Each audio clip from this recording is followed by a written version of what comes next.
It's been a while since I posted a YouTube video, and I'm going to be honest, I've been meaning to make a video for a long time since I last posted. So here I am trying to do YouTube again, and it got me thinking, how do I even start? I haven't posted YouTube videos because I didn't know how to adapt to the new algorithm and styles that's forced upon new YouTubers, generally all YouTubers. Everything I see on YouTube is intimidating. Or it always talks about CTRs, how to make script writing to hook on the viewers and what's going on? It got me thinking about what's popular, how do I blend in? Is it possible for new YouTubers to actually get into YouTube? I've been doing my research for a year or so, or maybe more, of consuming YouTube regularly. I've noticed there are big changes. YouTube algorithm is pushing content that's no longer what I'm interested in. But the more I spend time on YouTube, I got back what I wanted. But this isn't exactly the same for each person. So I made this YouTube essay. Yay! So basically what I watch is YouTube essays, Jack's films, makeup videos. Basically, I indulge in YouTube because it is my only form of entertainment. And since I spend a lot of time on YouTube, I've stumbled upon new form of content. Slop. For those who regularly go outside and do not actually have any idea what slop means, can't relate. I love my YouTube. Slop is basically videos that are low quality and it's used in a derogatory tone, so nobody likes them. I kid you not, I was actually addicted to Slop. I watched Pegasus, I watched Spill Sesh, I watched all the tea channels. I watched news, I watched Hasman Gold and all other reaction channels to others' content, and I found myself brain dead after watching all those videos. I am so terminally online that I know everything that's happening on YouTube. What happened with Mr. Beast? What Idubbbz did right now with his content cop and Trisha Paytas and makeup gurus, like, I know it all. Sad. So this is the trend I've been seeing on YouTube as of late. There are more and more channels reporting news by basically posting their reaction over what's happening. So if a YouTuber did something, an oopsie, you can say, somebody is going to make a reaction out of it. And as a consumer actually was, and I've noticed how much time I spent on useless things and how many people actually continue doing it. So I'm making this video to complain like any other YouTube essay. And it got me thinking about old YouTube, how it was chaotic, everyone is doing their stuff, own styles, all genres, and it kind of made sense. I started to question, why was I even addicted to Slop? I've got two answers. One, I regularly use YouTube because I need a background noise while I do my work or I do my chores. So it's mandatory for me to hear something in the background as I work. Second answer I got was Slop, low quality content, is easier to make and it gets easily pumped in the YouTube algorithm faster than quality content that takes time and effort, and once it publishes, it doesn't get the same traction. I've got my handy laptop here. Since I'm a beginner YouTube channel, I can't read.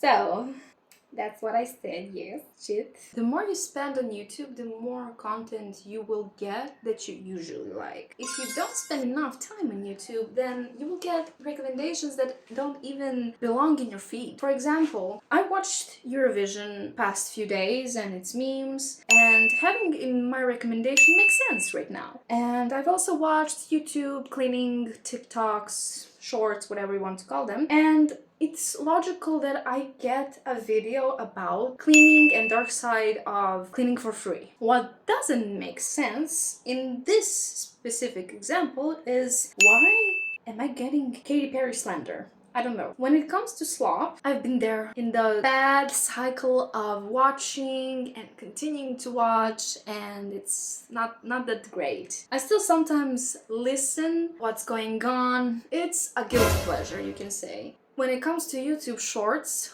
or Instagram Reels, it's also highly addictive. It's the same thing, both things numb your brain and you get this brain fog after it. The only way I think YouTube Shorts can be useful is if you want to see some kind of tips for, I don't know, building or gardening or cooking. I've also noticed a huge change in editing styles on YouTube. I have personal beef when it comes to YouTube editing because ever since Mr. Beast blew up, his style got copy-pasted everywhere, and it kind of irritates me that nobody is making their own edits, or I do not see any personality in other YouTubers. I just see the same thumbnail and it goes, I did this for amount of this time. X made me do it.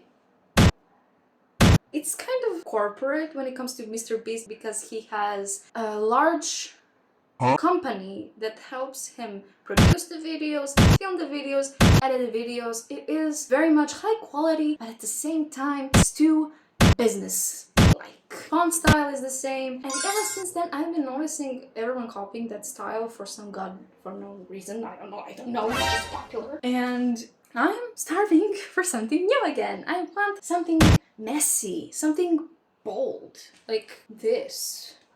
And there is also a trend in editing style when it comes to Slop. So with them, you have a YouTube title that goes like, this is so over, it's done, X situation is crazy. Every time I watch YouTube videos like Slop, it's like I'm hearing an opinion, okay, but when I close off the YouTube video, suddenly I don't even remember what it was about. I just know, okay, this guy did something bad, and what was the opinion of the YouTuber that I was watching? And I get it. People are tired. They want to relax after work, after school, after college. They need some kind of entertainment. With their limited time, they consume content while they do chores, while they make food, and suddenly they've watched and you watched videos that are about something, 3 videos about 20 minutes, and suddenly 20 minutes plus 20 minutes plus 20 minutes, that's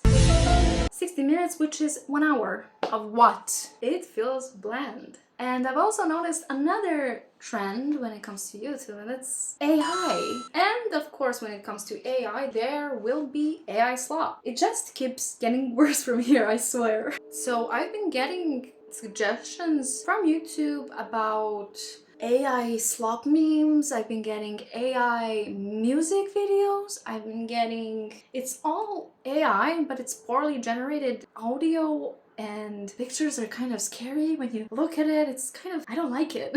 And also, I've been getting this sort of recommendations on shorts that give you some advice, but from a random AI YouTube channel that's not a professional to speak about some facts that you need to double check. There is a lack of professionalism when it comes to talking about serious stuff. AI has grown and adjusted to a lot of creative fields like writing, art, or music, and now YouTube content, which sucks. And I know creating art is difficult, but these people that use AI are trying to get it over easily and get a quick buck, but it's destroying the quality of real human touch with art. You open AI to generate you some kind of picture, there you go. You don't need to even draw something. You want to make music, okay, go open AI. You don't even need to know the program, it will generate you something, and then you slap some kind of lyrics that can AI also do it for you, and then you're done. Or when it comes to writing, you open, I don't know, ChatGPT or whatever you use, and then they give you some sort of inspirations, examples, and instead of having inspiration from that example, they blatantly copy-paste.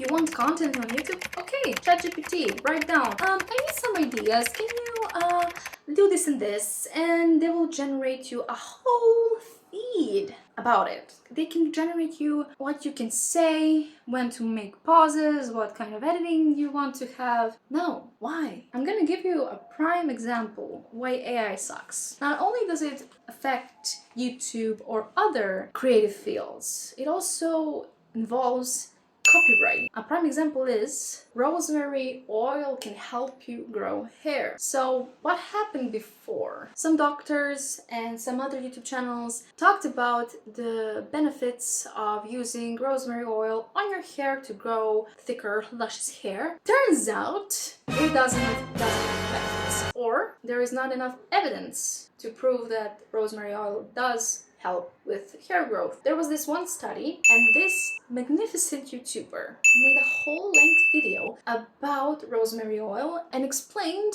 everything that's wrong with this document, the experimentation, and I'm gonna link it down below so you can watch it if you're interested. But basically she is someone who is is in beauty field, that is educated and can give professional answer. Yet people and AI promoted it. AI actually made it harder for us all. And I stand by this because it should be used as a tool to give us examples or perhaps some kind of inspiration from it, not to blatantly copy and paste. It's not meant to carry out a YouTube video, a presentation, an essay. But stop, don't worry. I know, I've been complaining all this time, but as you can see, there is a timeline behind it. This content line, YouTube line, I'm gonna say it like that. At the start, we have Slop content and reactors and news. I've already talked about this. We have addiction, YouTube Shorts, Instagram Reels, it's all the same, blend, etc. We have a timeline that's actually affected pretty much the whole YouTube, which is Jax Films lore against Sniper Wolf. He made a new YouTube channel about content theft, got doxxed, made a whole lore about it, and started a new groups of protesting against AI. He inspired others to make content, to not use AI or copy or plagiarize, whatever, and he also promotes creative YouTubers, which means he's doing God's work. Respect the OGs. Also, millennials are funnier than Jay-Z. After that, we have AI Slop, memes, music, stories, whatever you want to say, that's still on YouTube. It stays on YouTube, but I've been seeing less since I did start reporting AI for Slop, for like stealing content and etc. And then I noticed a great sense of hope. I've been getting videos, since I did research upon this, AI Slop and whatever, I've been getting a lot of YouTube creators that are complaining about AI. So, we are on this timeline, creators battling against AI for stealing. This is good, we're doing something great. I highly recommend these videos, I'm going to list on my screen now, to watch for further education or perhaps maybe feeling a bit better after AI and everything. This is more of a silly video that's kind of telling you, hey, this is sort of happening on YouTube right now. The next part of this is content ideas. I'm going to add actually to those videos that I've just recommended something that I've noticed. Before, YouTube had 3 main categories. You had gaming, my writing is awful, and it's flipped, goddamn. We had makeup, and now we have funny skits. From gaming, we had Jacksepticeye, we had PewDiePie, we had Markiplier, and dozens of OGs that we know now. From makeup, we have Zoella, we have Michelle Phan, and many more that I do not remember for some reason. And we had funny skits like Jenna Marbles, Ryan Higa, The Key of Awesome, Epic Battles of History, etc. Basically, it was beautiful back then. From these 3 main categories, it all started to divide in subcategories. So basically we had horror gaming, we had funny gaming moments, and etc. From makeup, you had tutorials, you had inspirations, and challenges, I think. Yep, like funny makeup. No! Oh my god, I forgot. You had like, what's it called? Yeah, maybe. Anyways. Funny skits, you have that's going into music, then you have current trends from it, and they make kind of funny commentary about it, but in skits. And there is also something back then that used to be more cozy, which is YouTubers used to collab. And those collabs made YouTube sphere as a whole. Right now, there is no structure when it comes to YouTube or YouTubers. I do not know what am I getting, who is this person, what do they do, etc. I do not know who are the most popular, for example, gaming YouTubers right now, because nothing is being promoted or known across the whole YouTube field right now. And I'm going to say I blame YouTube Rewind for that. Why? Because YouTube Rewind used to make a large video that contains memes for that year, YouTubers that got popular, and it brought all of them together, and I did used to watch those YouTubers back then from the recommended videos. There is no appreciation with funny moments, no appreciation what other YouTubers are doing. Basically, we have to search on our own of creators we want to watch. The worst part of it all, we have TikTok. TikTok is the new trendsetter and creates new trends for other platforms like YouTube. These trends promoted video essays. For example, there was a moment in YouTube where there was this discussion about books, book talk, exactly to myself, about book talk and how the content isn't very good, or that the people are not generally actually reading books, skipping through the pages, and there was a debate. Some people said, okay, everyone can do what they want. Some say there is no literacy, people are reading less, people are actually reading more from book talk since the content is directed to the certain age demographic, people, whatever. In the end, the content is passable. If you watch those certain YouTube essays, I'm sadly going to say I do not remember the YouTuber after the video or actually what they've been talking about, because it is nice to see the content and it's nice on the surface, but the more I look into it, it doesn't stay inside my brain. And I'm not sure if this is my problem for my attention span, but really, nowadays, I really do not get the feel of subscribing to someone. I'm sorry. It's bad. And now I'm going to say something that's going to hurt a lot of us. Nostalgia! One key thing I'm trying to add here is that YouTube back then was a lot simple, but it was created by millennials, and back then Gen Z used to be Gen Alpha. And my back hurts. Millennials made the OG memes, they were the OG YouTubers, but YouTube thrived from Gen Z, from watching those YouTubers. If it weren't for us, YouTube wouldn't exist. Not exist.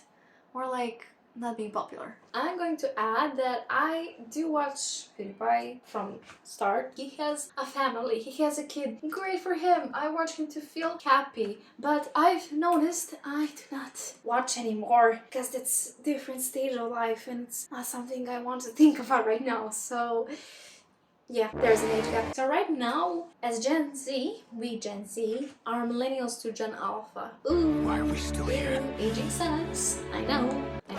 But it really is that way, so we are the...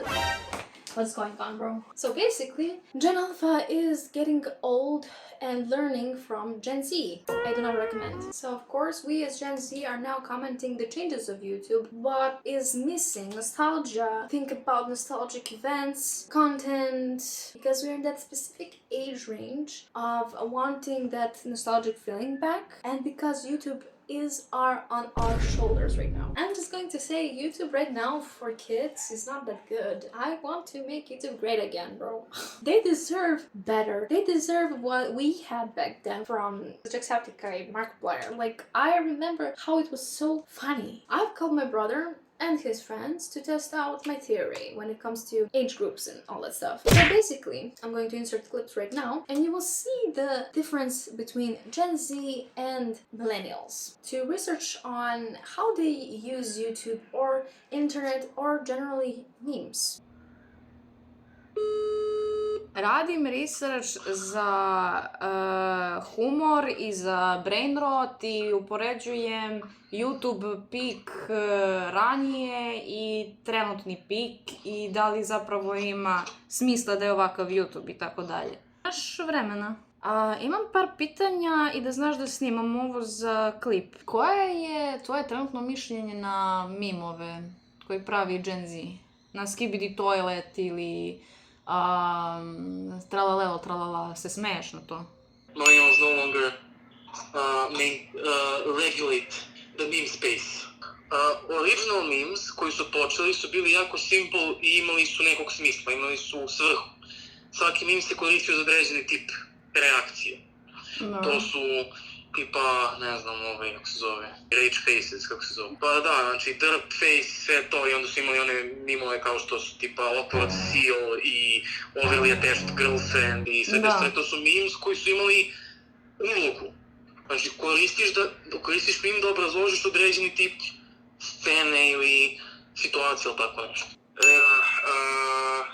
Nisam skoro vidio neki meme koji mi je bio onako baš interesantan. Mislim da memovi nisu isti definitivno kao što su bili ranije. Više su brain dead, nedefinisani,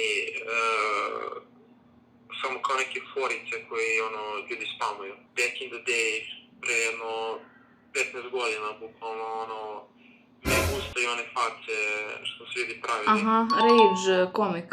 Pa, mislim, nije da ih i pratim nešto, kao, nisam ja nešto specijalno aktivan u tom smislu. Pogrešnog lika si pitala. Što? Ja ću kažem, samo baš slabo pratim te mimove, tako da sam ja skoro zaperisan od njih. Pa ne znam, trololo, brate, verovatno bi se setio još, ali ne znam ih u glavi. Ne razumem šta znači, tuko sam brata 2 puta za to. Nemam blage veze, šta se ne koristi, znam da moj brat Alex je to usudi savlada jer me on jelim za smera s tim. Ja ne znam šta je Skibidi Toilet, ne znam šta je Skibidi, ne znam šta je Rizzing, znam šta je to, muvanje. Ono rizuješ nekog i sve to super, ali ne znam šta je Ohio Rizzler. Da li je to Rizzler koji muva osobe iz Ohio, iz Amerike, ne znam. Apsolutno mi nije jasno.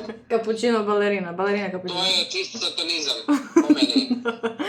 To je po meni čisto satanizam, ispiranje mozga, brain rot mlade generacije. Ne znam šta je tralala. Skibidi, brate, iskreno nema veze s vezom. Ne razumem šta bi trebalo da bude smešno tu. Iskreno ne, ja mislim na Ingegu pa šta se nađe, ali nisu specijalno ti iskreno. A šta konzumiraš sad od mimova uopšte? Ja? Da. Fucking nothing. Memes are a finite thing. Eventually you grow out of it. No! A imaš neki omiljeni mim koji koristiš sada ili nešto tako? Not really, actually. Jel imaš neki vibe da želiš da ti se vrati, tipa onaj content iz, ne znam, 2014. 15. 16. Da li želiš tu nostalgiju nazad ili... Search algoritme. Aha, okej. Sada baš servira sve i svašta. Skroz nešto random što me ne interesuje. Mislim da je pre bilo malo bolje. YouTube algoritam uvek može se menja, ovo je sranje. Ispadaju mi klipovi koje ni ne gledam niti tražim. A imaš potrebu za nostalgijom? Imam, da, i najjači moj mim je, i stidim se toga, Saša Matić koji drži čips onako ispred face, nije klips nego je čačovski čips. Po meni neke stvari treba da bukvalno dostanu kao u prošlosti i da na taj način zadržavaju svoju vrednost. Ako ti vraćaš 15 puta, one gube vrednost. Ja ih i dalje koristim, ne znam o čemu pričaš. Koristiš? Šta koristiš? Da. Pikachu-a. Dobro. Za šok, ne znam, borac, dosta koristim. Volim onaj Kera, ne moku i volim chat mimove isto. If I see a good meme once a day, I'm happy. And you will see that the answers are the same. They rarely use YouTube. They do not care about memes as much anymore. They do not care about nostalgia or bringing back the feeling of old YouTube. I've only got an answer about YouTube algorithm getting worse, but they want better. Which this brings me to nostalgia. No, I already talked about it. Which brings me to the next section of this video, which is meme culture. Back then, memes were simple. And from my talk with my brother, I noticed there are 2 types of memes. We have memes and we have anti-memes. Right, so basically memes back then, they were simple. They were used as reactions to some kind of content or it's a reaction to something, and it was all aligned and it made sense, from Rage Comics to, I don't remember, I'm old, you had Dodge. I am on that website of Know Your Meme, so it was all structured like content that was before. So we have those memes. Right now we are using anti-memes. Anti-memes are memes that are short, unknown origin, and forgettable, easily forgettable. Usually it doesn't have any meaning, it's just, I'll give you a perfect example. It's just a letter. I honestly do not even remember the last time I laughed. The last meme I remember was Ugandan Knuckles, and I actually laughed at that. You do not know the way. Yes, I do you know the way? This affects us, YouTubers. This that I don't like, anti-memes, it's a no-go. Anti-memes are affecting YouTube culture. Why? Well, back then, YouTube used Rage Comics, used a lot of memes that actually made sense for those reactions. Right now, those anti-memes don't actually blend with the content. Like, what am I supposed to add to this section? Like, that my cat is trying to get in. Anyways. Nah. Gen Alpha memes are short, brain-rotted, and, as I said before, forgettable. So it's up to us, Gen Z, to make something that makes sense. Upon my dread on YouTube and scrolling and doing brain-rotting and melting away, as you can say, I've stumbled upon some sort of hope that's not only about content creators battling AI, I've also stumbled upon a blessing, which is Nathan Zed. Picture here, there you go. Basically, I used to like Nathan Zed. He was some sort of a funny kids guy, basically. And he was actually very funny and very creative. And he's come back to YouTube. I was so happy to see his content, so vibrant, so yummy to watch. His editing style, the way he talks about his feelings so openly is so magnificent, and I want that type of content more on YouTube, because YouTube back then with their kind of we didn't have low quality. We had, like, I would say actually, like, we had good mech content that's easy to watch and it's funny and you like the YouTuber, you remember the YouTuber, etc. I don't know what the point of this actually is. YouTube back then with those type of videos used to make a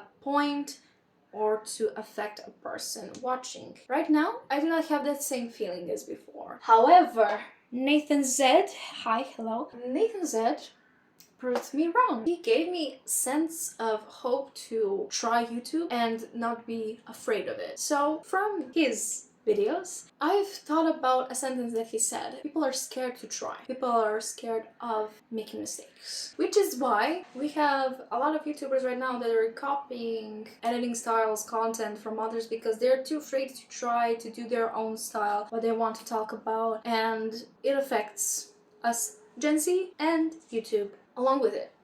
With Nathan Zed, I noticed that actually there is good content on YouTube. You just need to spend more time on YouTube to get to those videos that you want to watch. And the last section of this video is how to work from here. Basically, to sum it up for all of you that have skipped to this part, Gen Z are the ones that are on YouTube right now, and it's up to us to make content, new memes, new lores, new YouTube videos. We will make America great again. And it's up to us to not use AI, to not be afraid of trying new things, to make mistakes, do it for the fun and fun in the progress. I'm gonna end this on a positive note. YouTube is still in AI, but it is changing. And the more Gen Z gets out of the fear of trying and making mistakes, the more we will be the more we will get better content. If we all continue to do what we want to do, I think we will be all